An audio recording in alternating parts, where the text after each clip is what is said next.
নমস্কার বন্ধুরা, আজকে আমি বানাচ্ছি আলু ফুলকপির সবজি। তো আলু ফুলকপির মধ্যে মটরও দিয়েছি। তো ফুলকপিটা আমি গরম জলে একটু ভাপিয়ে নিচ্ছি, ভাপিয়ে বসিয়ে দিয়েছি। তো পাশে আমি টমেটোটা কেটে নিচ্ছি আর রসুনটাও রেডি করে ছুলে রেখেছিলাম, তো ইসের মধ্যে দিয়ে দিলাম।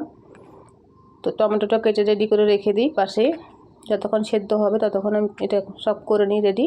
তো রসুনটা থেতো করে নিচ্ছি। এটা হয়ে গেছে ফুলকপিটা, তো আলুর মধ্যে তুলে রেখে দিলাম। আলুটা কিন্তু সেদ্ধ করে নিই, আলুটা কাঁচাই আছে। মটরটা আর ফুলকপিটা সেদ্ধ করে নিয়েছি, মটরটা আমি দেখাতে পারিনি, আগে করে নিয়েছেন। তো কড়ার মধ্যে আমি তেল দিয়ে দিলাম, একটু জিরা দিয়ে দিচ্ছি আর রসুনটা ছেড়ে দিলাম। তো রসুনটা একটু নাড়াচাড়া করলাম, বাস এটার মধ্যে এখন আলু ফুলকপি দিয়ে দিলাম।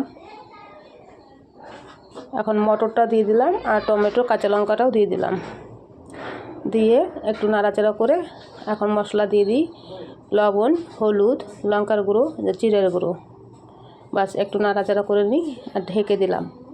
গ্যাসটা কমিয়ে রেখেছি, ততক্ষণ আমি ধনেপাতাটা কেটে নিই।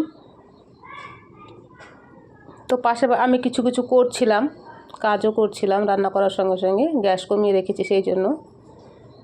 আর বারবার দেখছিলাম, কেন আলুটা তো কাঁচাই আছে না, তো আলুটাকে দেখছিলাম গলছে কি না। আর একটু হবে। তো গ্যাসটা আমি বাড়িয়ে দিলাম, হয়ে গেছে। গরম মশলা একটু দিয়ে দিলাম আর ধনেপাতাটা দিয়ে দিব। হয়ে গেছে রান্না। ঠিক আছে বন্ধুরা, আপনারা রান্না করে খেয়ে দেখবেন কেমন লাগে, কমেন্টে জানাবেন।